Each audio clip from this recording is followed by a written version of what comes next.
Welcome to GrishaCast, episode 32. In this episode, we are covering chapters 32 through 38 from the book Six of Crows. This is your host, Eric. And I'm Terry. From Nashville, Tennessee, this is your podcast for all things Grishaverse. A world created by the wonderful Lee Bardugo. Well, Moi Soverenyi casters. Hello, hello. It is us. It is us. It is. Who else would it be? Exactly. And we've got some cities to thank. We sure do. We have Zioniak, Poland. Wow. Yeah. That's incredible. And then we're going to shoot over to Mount Pearl, Canada. How cute is that? It really is. And Mesa, New Mexico. Woohoo! That's Thank awesome. you. So, how have you been, darling? This week has been better. I know Good. there's all kinds of things going on. It is. Personally, things are falling into place a little more, like in my personal life. So, Yeah. it's been a little heavy. Well, it's important that those things kind of come together because it seems like the world's Yes. really taking a loop right now. But things have to be done, and we've got to. I don't know. Something had to be done. So Yeah. we got to do what we got to do. Everybody deserves to have rights and be like everyone else. Yes. So, anyways, it's been a heartbreaking time too. It's been really sad. Just that we have to go through it, and this has been going on for so long, and then just the way that it's had to be going on too. I know that there's a lot of destruction, and that's sad to see.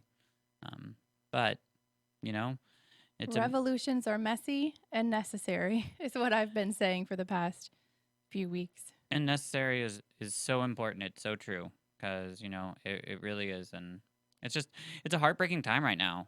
This whole year has just really been crazy. It's been hard. So, but we'll make it through. We're survivors. And we are not making light of the situation Not by at any all. means, but we are here to entertain you. Exactly. And we just have to, we want to help, and we understand all the gravity of the situation that's going on, and it is very hard. It is. And mental health is important. So sometimes you have to step away for a minute and do something for yourself, something to take your mind off of things. And there's nothing wrong with that. And that is partly why we're here. Exactly. Hopefully to get your mind off things and to have a good laugh. I don't know if anybody laughs with us, but we sure laugh a lot. Oh, we sure do. We're hilarious. We sure are. Goodness. But yeah, so it's a crazy world out there, but the GrishaCast is jumping. It is. We are. We're so happy. I'm just so happy with all the listeners. I can't believe that. We really have. There's a lot of you guys out there. Thank you so much for listening. I know we really cover this at the end, but I was just thinking about it today. That it's just it's really cool that we have you guys out there. Yeah, and remember that you can go to YouTube and watch us as well. Make all kinds of funny faces. Whenever I watch it back, I'm like, I should not have made that face. Yeah. So it's made me a little more aware of the faces that I make. I'm thinking of bringing props around sometimes, so that way we can make it Oh. more entertaining. Yeah. And then it's an exclusive, so It you will can be. only see it if you go to our YouTube channel. the show. Yeah. It'll be neat. So, anyways, I'm glad things are settling down for you. Yes, finally. May was not kind. No, not to you. No, it was not kind. But you made it through. I did. I told you you would. Yes. I know it was hard to think about that stuff while all that crap is going on. Yes, I'm glad that part calmed down as like the rest of the world is kind of heating up because it would have been very hard to deal with both. And I know lots of people deal with both. Oh, absolutely. So my heart goes out to you. Yeah. But yeah, what is going on in the world is heavy enough. It sure is. Well, I made this really cool purchase I have to tell you about. So I had to get like a new phone case, and I went on Etsy, and so I wanted to find a GrishaVerse phone case, and all the ones I could find weren't in the size case that I needed. And then I stumbled upon this girl on Etsy who who will take pictures and put it together and put your phone case together. And it was so cool because I've ordered two now. Yes, I have one, and I'm about to show you guys because it's really cool. And it's just neat. She took the images and actually put those, like, I got the tattoo for the dregs on the front, and then on the back, I just kind of got some other. I don't know if you can really see that well, but there's a Harry Potter picture. There's the folk of the air up in the left-hand corner map, and then on the right is Dark Shade of Magic. So, anyways, I had to show. Thank you, Vanna. Oh, you're so welcome. I just was really excited. This girl did a really good job, and if you want to find her, she is on Etsy, Pretty Cases Shop, and yeah, so that's prettycasesshop.etsy.com, and she does an incredible job because that's actually all leather, and it's very beautiful. To be honest, I was kind of worried because I didn't spend that much money on it, so I was like, I wonder what it's gonna come out like. I wonder what the material is gonna be like, but it's very nice. So don't worry, my next one is so bomb. I can't wait to show you guys. So bomb. I know I sound so hip, right? Come on, millennial. But it's so cool. So if you guys want a really cool phone case, and I don't think she normally works with graphics. I think it's normally people just give her pictures of her family and things like that to put on there. So I gave her graphics to do. So surely she would do logos and stuff for businesses and companies and stuff. Yeah, but it's cool. She did a great job, and I just had to show you guys because I was so excited. And my next one you guys are gonna love because I have to always represent my favorite magical worlds as much as I can. Like my backpack is always covered with buttons about that, and so I finally found a phone case that could do it. And the next one, I'm trying not to tell you guys. I'm not going to. I'll show you guys. It's a surprise. It will be, but I was proud of it. So that's been the highlight of my week was getting my phone case. Oh, it's the small things. It is. It does look really good in person. Thanks. I was really proud of it. I've been showing it to everybody. I love it because my other one wasn't. My other one definitely was falling apart because it holds my cards, and my cards were just falling out everywhere. And I was like, time to get a new phone case. Oh, yeah. So let's get on into the Grishaverse because we got some chapters to cover. We definitely do. It seems like we have a lot to cover. Yes, it sounds like a lot, but it's not. Right. Because it's actually less pages than we normally do, which is good. I like that we're now doing kind of 40 pages. Yes. Makes it a little easier. It does. So you're starting us off, right, girl? I am. Yeah, we're still in part 5, by the way. The ice does not forgive. It does not. No. But it's pretty. Sure. I love it. It's pretty when you're sitting by a fire and looking out at it. I don't like to be out in it. Ugh, I love it. I'm excited that it's a little warmer. I'm a beach girl. I'm not a... Sorry. Like a rainforest girl. It is so hot here. And I'm still wearing long sleeves. Oh, yeah. I do not give up on that. No. It's just disgusting. Long sleeves and flip-flops. The Southern way. Yeah. It is so freaking hot, though. It's humid. It's going to get so much worse. Yeah. But oh well. That's all right. I wonder if maybe it's the heat that gave me this huge zit. By the way, if you're watching, yes, I have a massive zit. And I stupidly went and messed around with it yesterday and just made it 10 times worse. Would anybody have noticed? Probably not. But I feel it. It's one of those ones that feels like it's pretty much digging into my soul. Oh. It's one of those. Wow. Well, there's the ones that really root in. I mean, there's the ones that you never feel. And this one, oh my God, I just breathe. And I'm like, oh, hi. There you are. Anyways. So, Grishaverse. Wow. Sorry. Thanks for sharing. Sharing is caring. It sure is. I do a lot of it. You do. And we love you for that. Thanks. Okay, so your chapter. Chapter 32. Okay. It's Jesper, y'all. And what time were we at in that? 10 bells and a half. There's several chapters that are the same. Did you think? Because it's at the same time. Yeah. Did you think it was cute that they have a half chime? Chime. I think that's cute. 10 bells and a half chime. Does it go like chime? Instead of chime, it goes chime. Anyway. Cute. Yeah. So we're at 10 bells and a half. Yes, we're at 10 bells and a half. So I don't know, 10:30. Yes. Jesper and Wyland, they're not having much luck with that steel. You remember the last time we were with them, they were trying to break that link. Yes, to close the gate. To when the gate falls so that it can't open again. Right. Or it's not operable. And it'll turn on Black Protocol. Yes. Yes. So they're sweaty and bloody and Jesper suggests that they just raise the gate, sound the black protocol, and shoot at the winch until it gives up. They What? don't have any other plan going on. But as they're talking, they both agree that neither one of them really enjoys killing. And Jesper explains that the love of guns is more about how they work, not about killing people.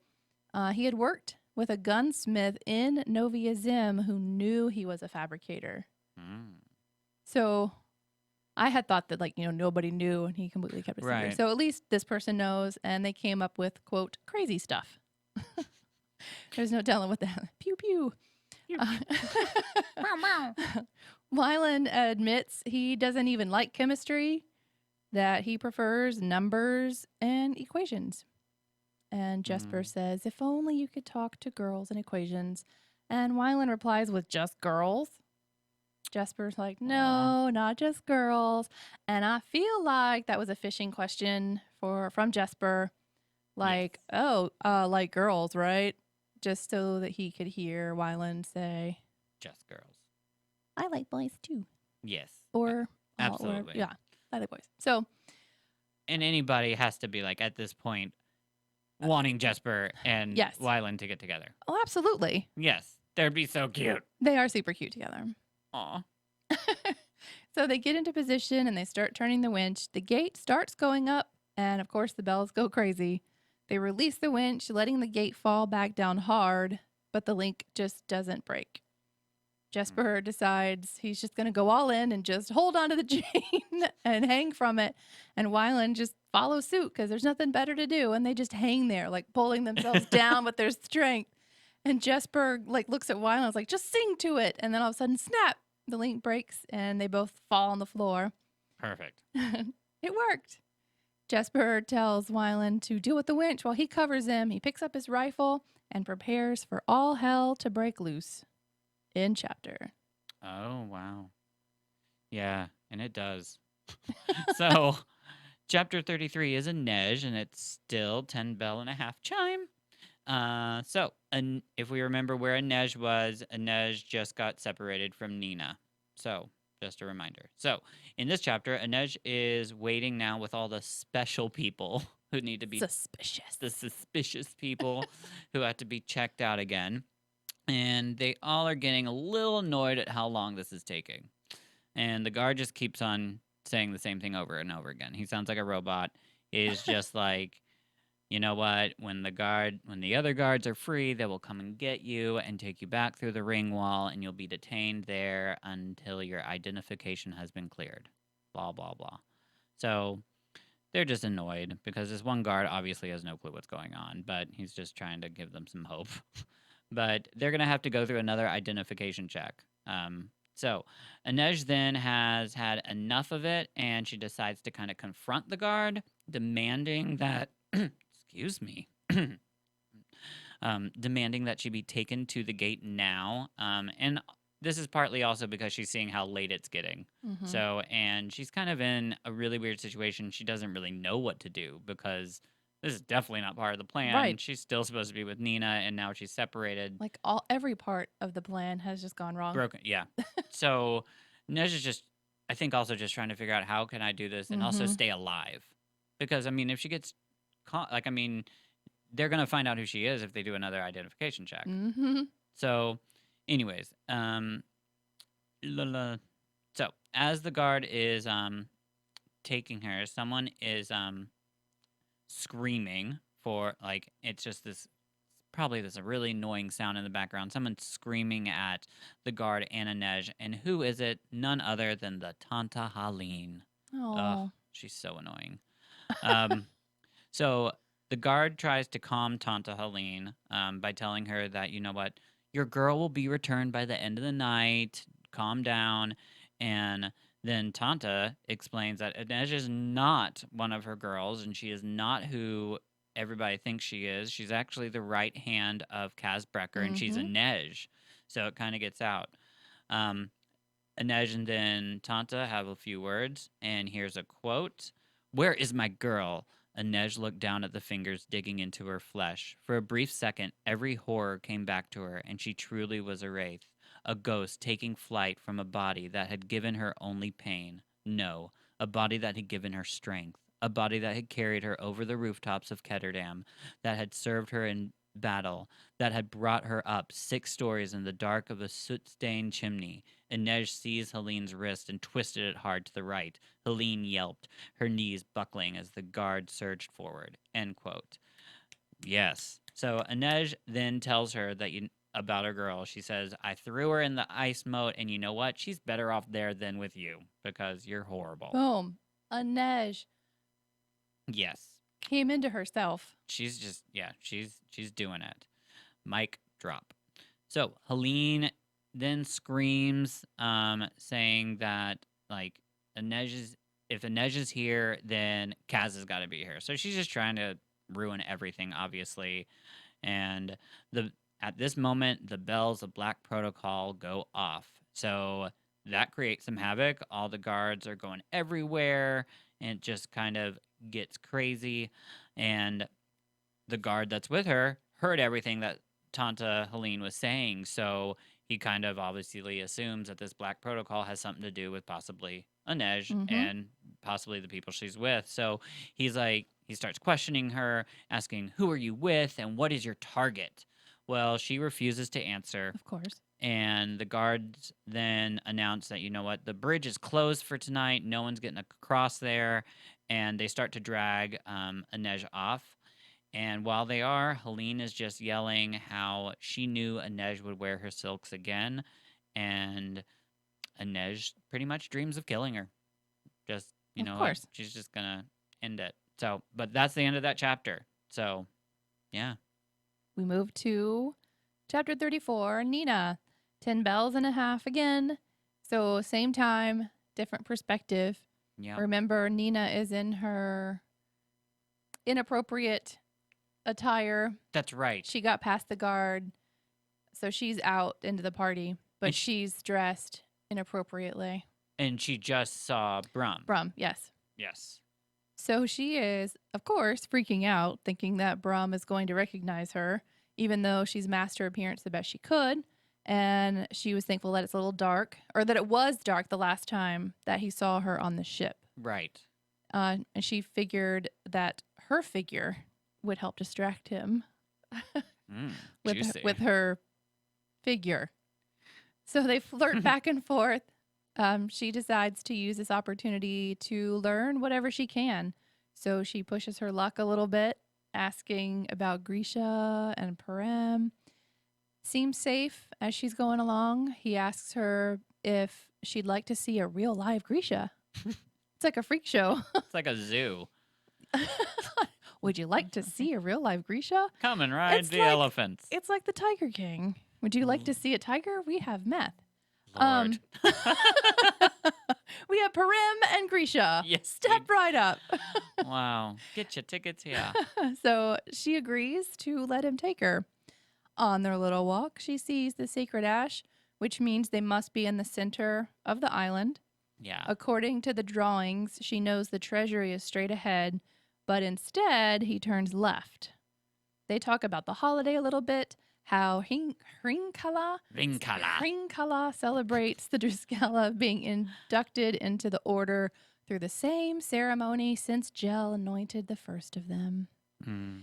They gather at that ash and hear the voice of God. Gel. She realizes that he deliberately led her all around the courtyard to the treasury. So instead of going straight across, like he kind of made a nice little round. Yeah. She figures Boyle Buyer is in the treasury since they were talking about him being in the most secure space, and that is a highly secure space. Yeah. And then she starts realizing exactly what's happening, that she has slipped away from everyone, from the public, with a very dangerous man. She watches him pull a necklace out of his uniform, and it's like a little disc that goes into a nearly invisible indentation of the door. And she's looking at it going, oh no, Kaz is not going to have a good time with this. Yeah, that's a special kind of key. Yeah, how's he going to know how to deal with that? And she sees that everything, when the door opens, she sees that everything is set up exactly so that Grisha just can't manipulate anything. Yeah. So he takes her up to a little cell and shows her Grisha Summoner Boy, that looks really ill. Mm, Clearly, he's been on Parim. yeah. And in the next cell is a girl that's all bruised up, clearly on Parim. He says they could press a little brass button that, quote, does beautiful things, miraculous, really. Wow. And we all know that that means that he would dose her with Parim. But at that point, how? Does like a little needle come out and go like, Burk? No, I think it's through gas. Yeah, we're. Oh, I'm sorry. At that point. I'm an idiot. No, it's fine. At that point, we don't really know why. And Nina's kind of wondering too, Yeah. like how that happens. He tells her that there are close to 30 Grisha there. She wants you'll buy her though. So she is still kind of playing the game, and she suggests that they find a little quiet corner to go talk. Wow. He agrees and leads her down a hall and unlocks a door with his little weird key. And she steps in and turns around to flirt with him some more, and slam! She's in a cell. Brum had known it was Nina all along. Yeah. That sucks. He says he remembers her face from the ship and that they have files on all the Grisha. Of course, she lifts up her hands to defend herself, to kill him, but he threatens to press the button. And we now know it's a gas from what he says. Yeah. He smiles when she puts her hands down, and he takes a step back. He's like, it's not my vengeance to take. And he completely disappears from the window. And this like other face appears. And it is Matthias. Heartbreaking. My heart went, no. I know. It's sad. Of course, she's questioning everything. And he looks at her. And this quote, I may never be Driskella again. I may live always with the charge of slaver around my neck, but I'll find another way to serve Fjerda, and I'll get to see you dosed with Jorda Param. I'll get to see you mow down your own kind and beg for the next fix. I'll get to see you betray the people you love as you asked me to betray my own. End quote. Yikes. Yeah, that's so sad. That's so evil, like coming from like Yeah. what we were seeing before. Yeah. So, and he's just standing there with like this like wicked smile on his face, and he continues on with, do not say my name. Welcome to the ice court, Nina Zinnik. Now our debt is paid. Wow. And at that exact point, the black protocol signals, and I cannot even believe that Matthias betrayed Nina. I know. I was kind of, I was going along thinking that he might, but I was really, really hoping that he wouldn't. Yeah. And I was very sad. My heart like went, oh, It falls. yeah. Well, End of the chapter. well, that's the good thing about these chapters, though, is we're speeding along. Yes. Because, I mean, there's a lot that's going on. So, chapter 35 is Matthias. So, we're going to stay along with this story. That's good. But it's 11 bells at this time. So, this is actually before what we just read. So, because we were just at, yeah, this is before. So, we were at 10 and a half. oh, So this is a half an hour later.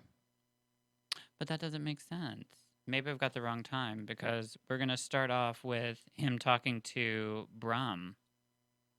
So he had to have talked to Brum before. He starts off in present time. Oh, wait. I know. I'm confusing myself. Let me stop talking. Stop talking, Eric. Yes. I am so sorry. For some reason, I was thinking for a second that this was.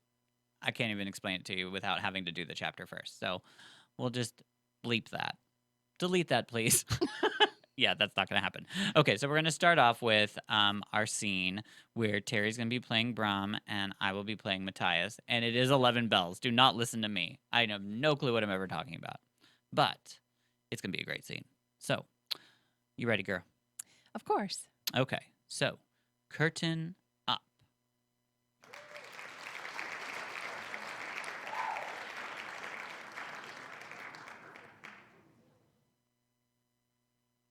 She's beautiful, Brum said, in an exaggerated way. You are strong not to be lured by her. I was lured, though, thought Matthias, and it wasn't just her beauty. The alarm, Matthias said. Her compatriots, no doubt. But Matthias, my men will take care of it. The ice court is secure. He glanced back at Nina's cell. We could press the button right now. Won't she be a threat? We've combined the Jertaparam with a sedative that makes them more biddable.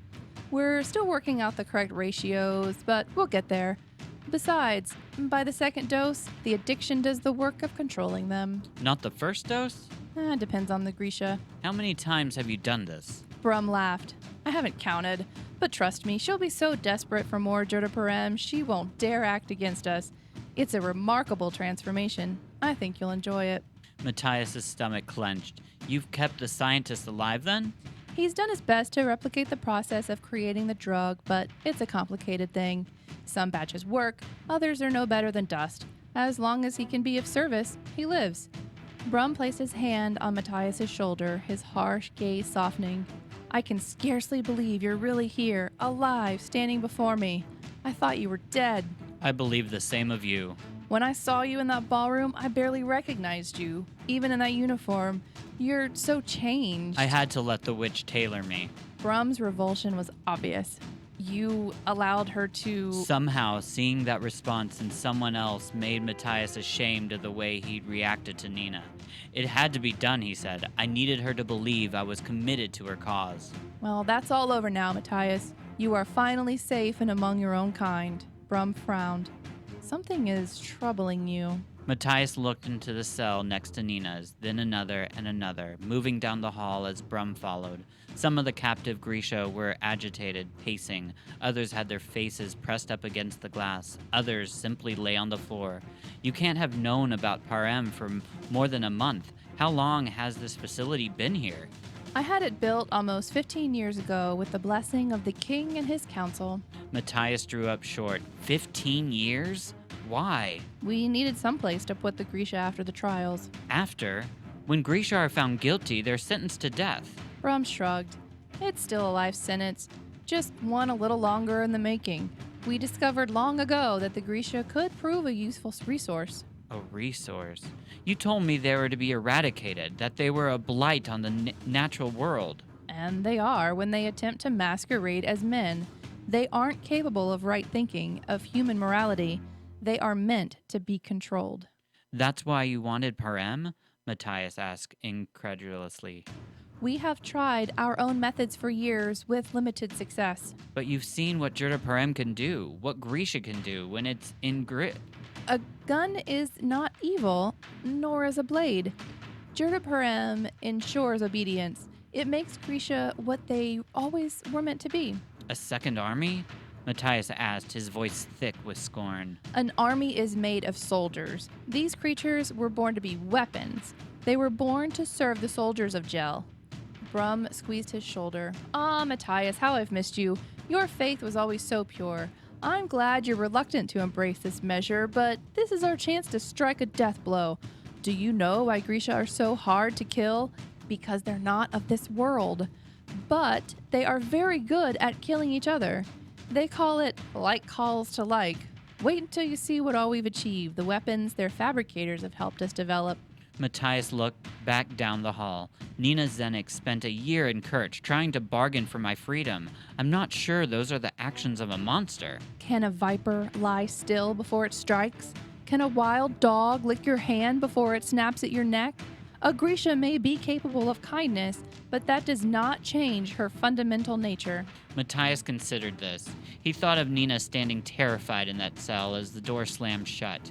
He had longed to see her made captive, punished as he had been punished, and yet, after everything they'd been through, he was not surprised by the pain he felt at seeing it come to pass. What is the shoe scientist like? He asked Brum. Stubborn, still grieving his father. Matthias knew nothing of Yulbayur's father, but there was a more important question to ask. Is he secure? The treasury is the safest place on the island. You keep him here with the Grisha? Brum nodded. The main vault was converted to a laboratory for him. And you're sure it's safe? I have the master key, said Brum, patting the disc hanging from his neck. And he's guarded night and day. Only a select few even know he's here. It's late, and I need to make sure Black Protocol has been addressed. But if you like, I'll take you to see him tomorrow.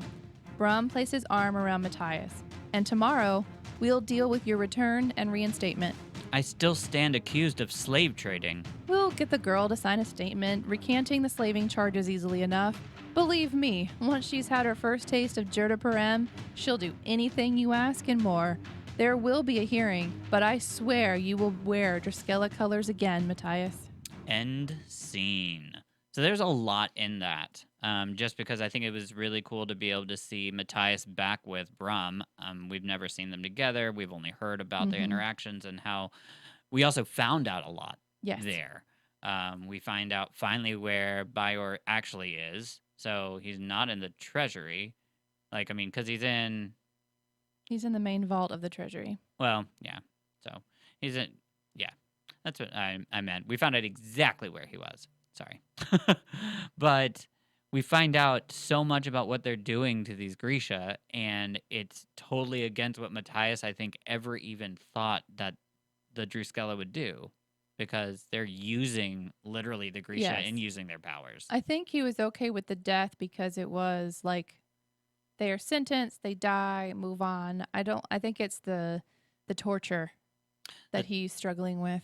And the fact that, like, it's kind of, they're using their powers. So, I mean, they're saying on Kind of one hand, hypocritical. it is. It's very Yeah. hypocritical, especially because they're using it for themselves. I mean, Yeah.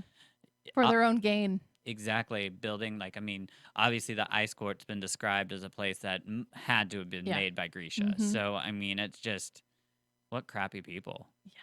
I mean, these Druskella. So, anyways, that was the majority of the chapter. We've got a little bit more, though. So, Matthias and Brum actually embrace, and Matthias puts him in this kind of like chokehold and knocks him out.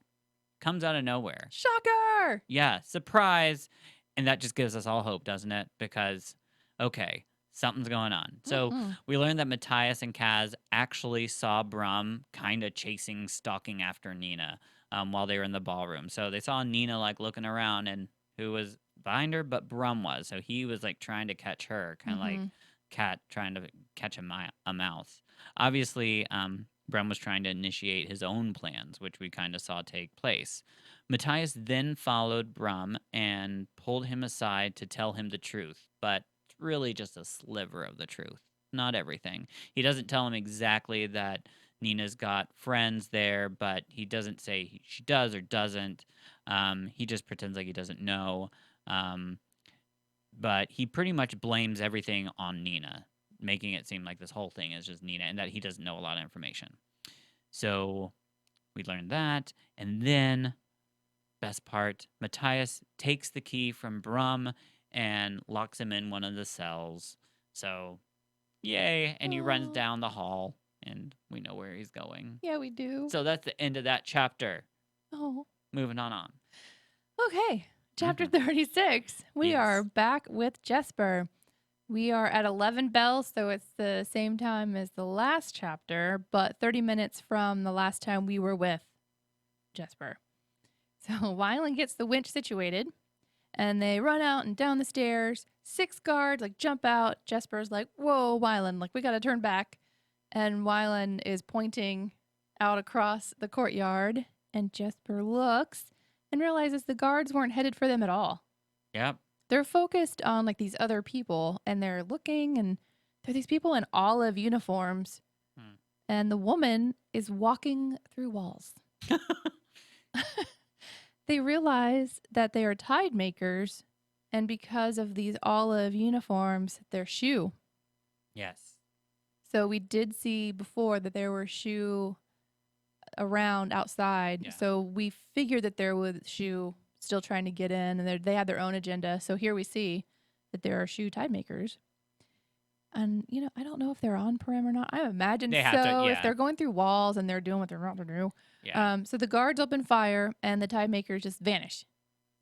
And when they reappeared, the guards were just like screaming.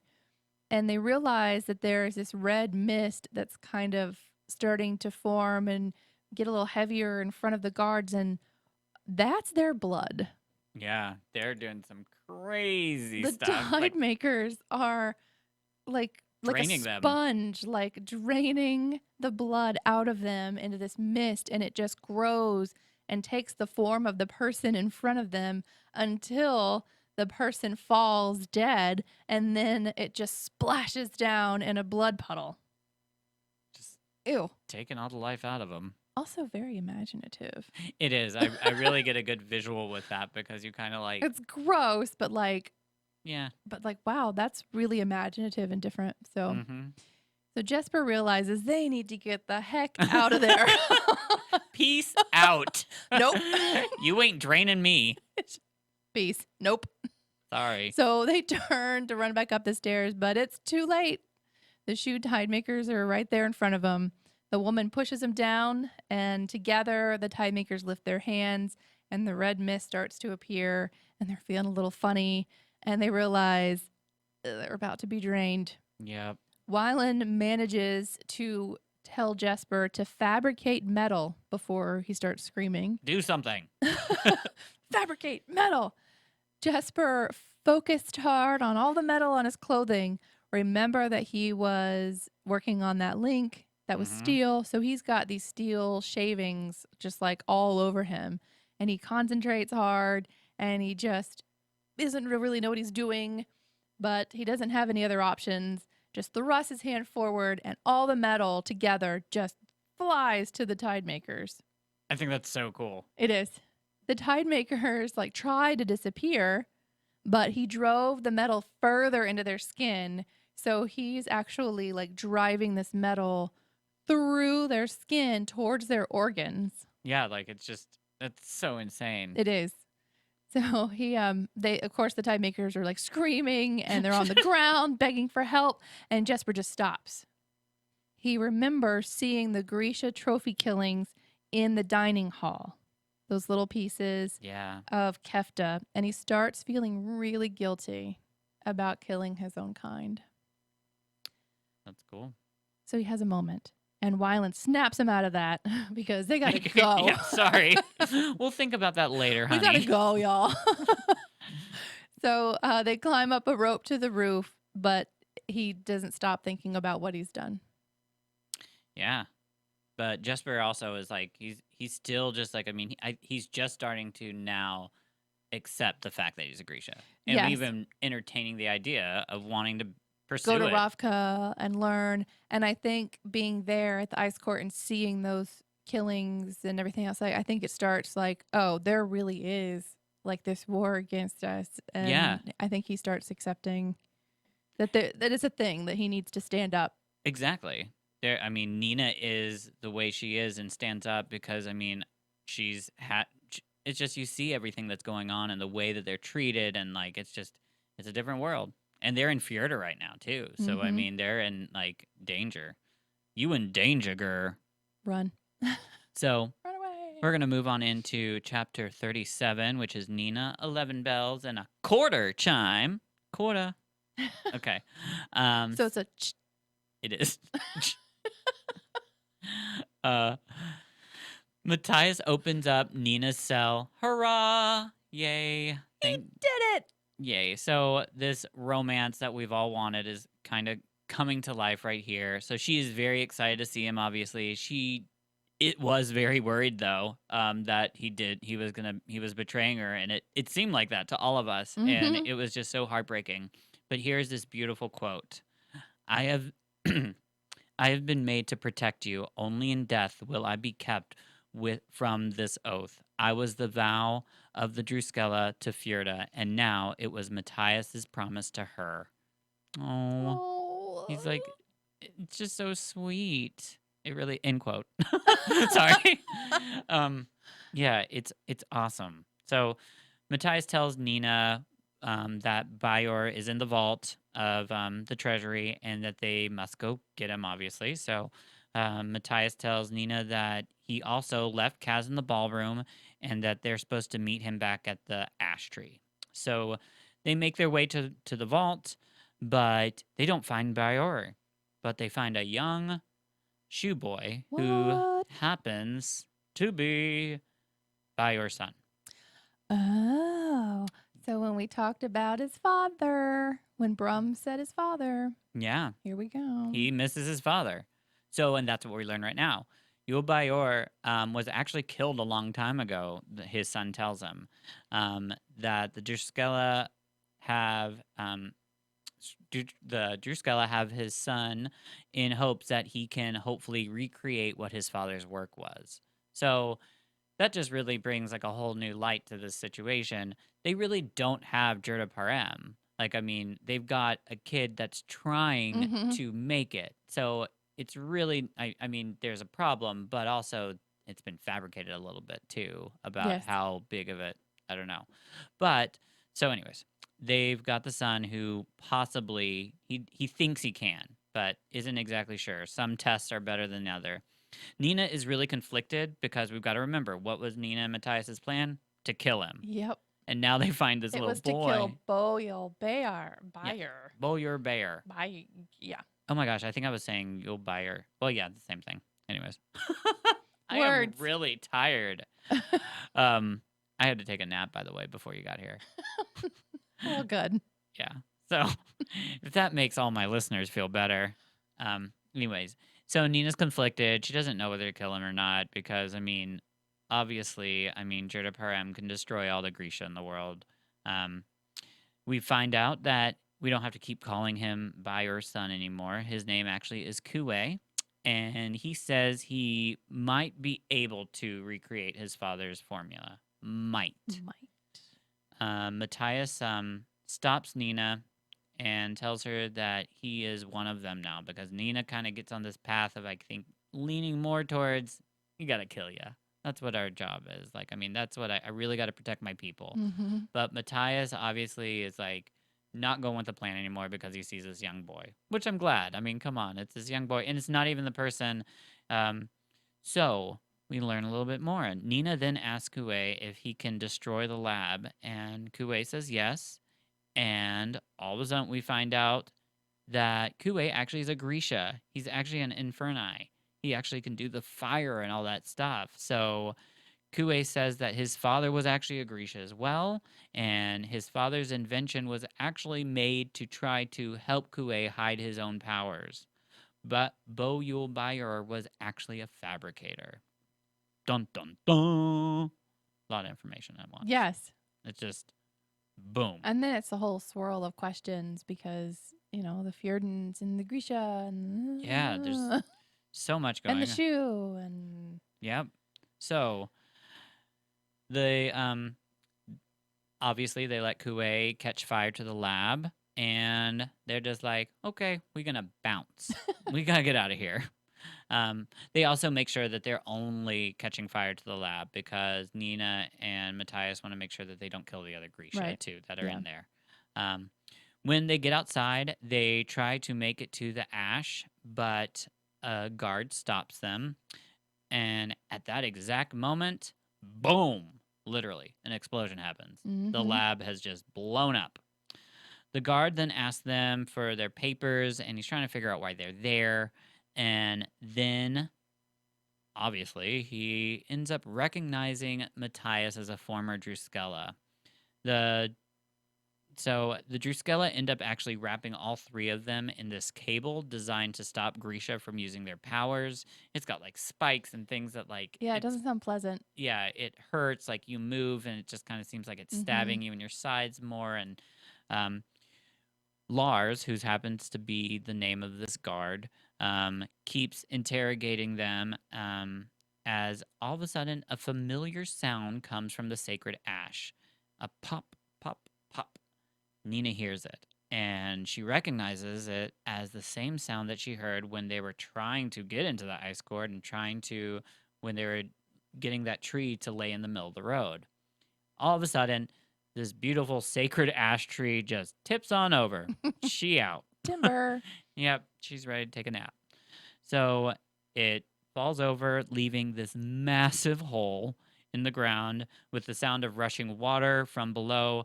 Obviously, it is chaos right now. Everybody's running around. The Druskella have just seen their sacred ash tree completely just destroyed. So, out of all this chaos, another Druskella comes up and grabs the end of the cable in all the havoc and tells them that this might hurt. And they kind of look and they see it's actually Kaz. Woo. Yay.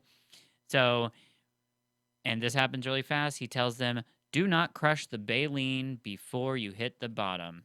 And right as he says that, grabs Kue, the end of the cable, and jumps into this massive hole.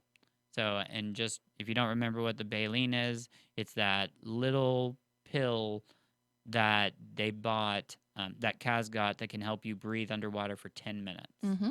So they jump into this massive hole. And here I'm going to end out this chapter with the last quote. Nina screamed as her body was yanked forward by the cables. She scrambled over the stones trying to find purchase. The last thing she glimpsed was Matthias toppling into the hole beside her. She heard gunfire, and then she was falling into the black, into the cold, into the throat of Gel, into nothing at all. End quote, end chapter.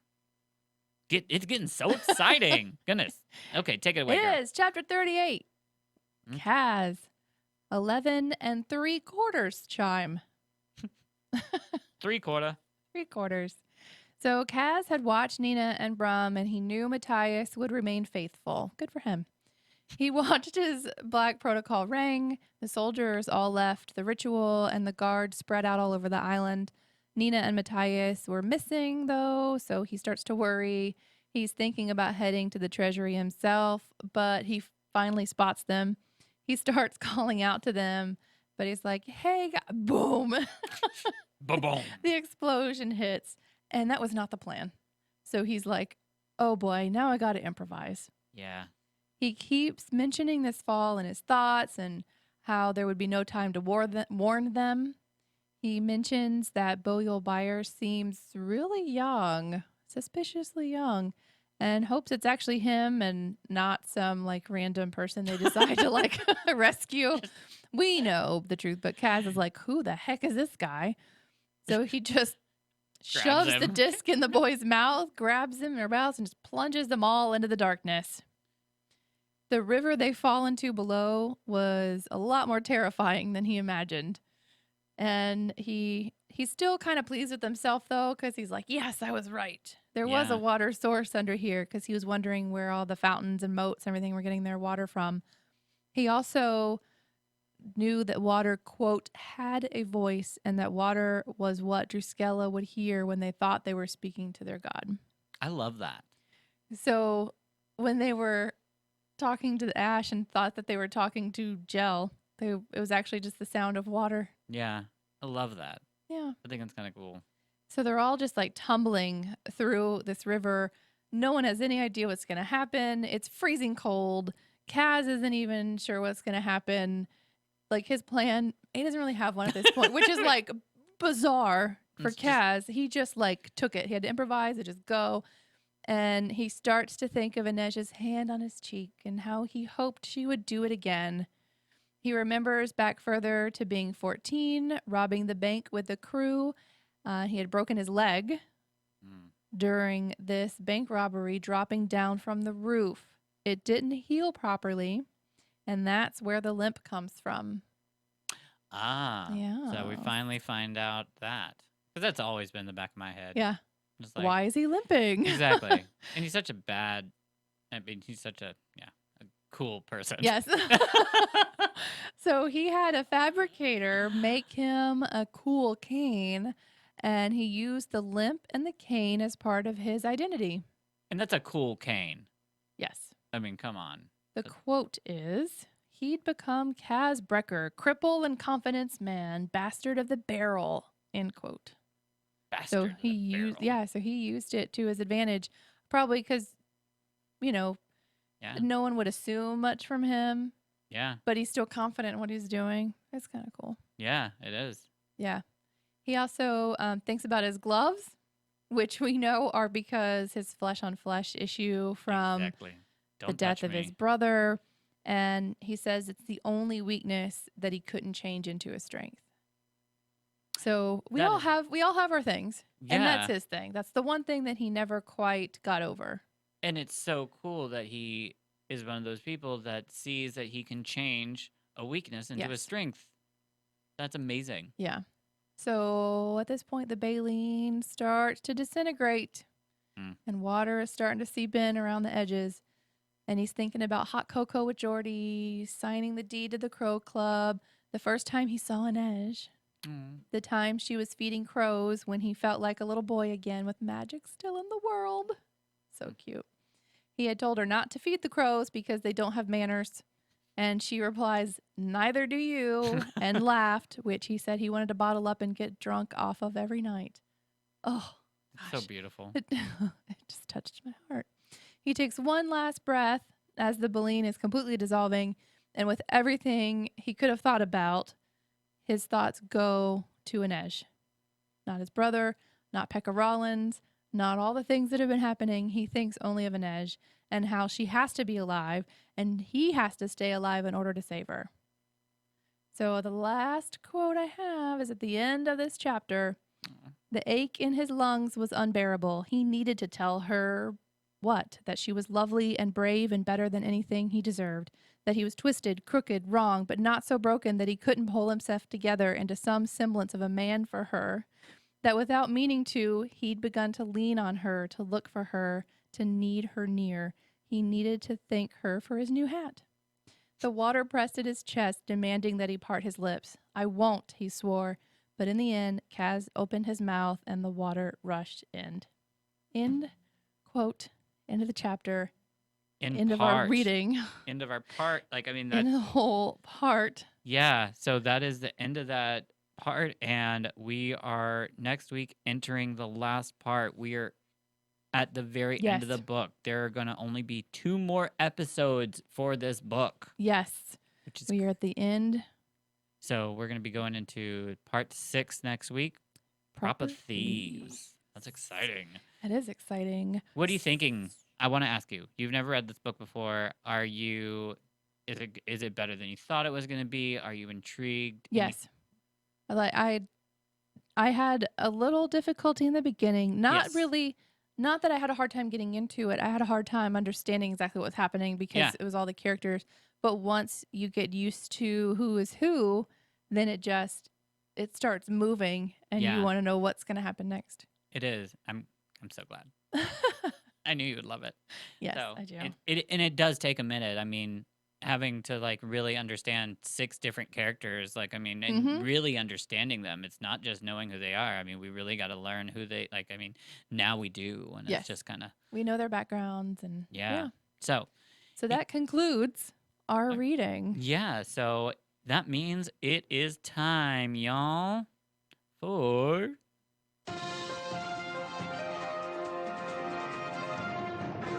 GrishaCast News.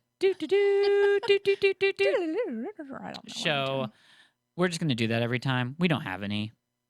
No, but I just enjoy pressing that button and hearing it. So sorry, no GrishaCast News. Everything is just really silent right now. Everything is in post-production. Everything's quiet. Exactly. We know from past GrishaCast News, Lee's really working on like she's working on like pretty much getting all the last part of the book together for the King of Scars 2. We know that she's putting out something that's small related to the Grishaverse. We haven't heard anything about that soon yet, but that should be probably coming soon. So it is quiet, but I think a lot's going to happen soon. So, anyways, no GrishaCast news besides that, but we've got a listener thank you. We do. From Instagram, we wanted to shout out to Shadow and Bone Netflix. Woohoo! Thank you so much for interacting with us. We enjoyed your comment, and we hope to hear more from you. Yes, exactly. We love all you guys, especially when you are interacting with us, as Terry said. And I mean, the conversations are great. We're just enjoying talking to you guys about everything Grishaverse, and it really is an honor to do this. It is. It's just so cool because I just love the fact that there is no other podcast out there talking about this stuff, and we are. We are, and we love our listeners for it. So continue doing what you're doing. Please go to Apple Podcast and rate us, please, please, please, please. I'm begging you. Because that's what I look at a lot, and you get to actually read all the comments. So if you just have a couple minutes, please go do that. That would be amazing. Love you long time. So next week, we will be reading chapters 39 through 44. Okay? Ooh. It's not a lot. It's actually less than 40 pages. But we're going to get through that, and then... yeah, so that's next week. So it's been lovely. It has. So we will see you all next week. No mourners. No funerals.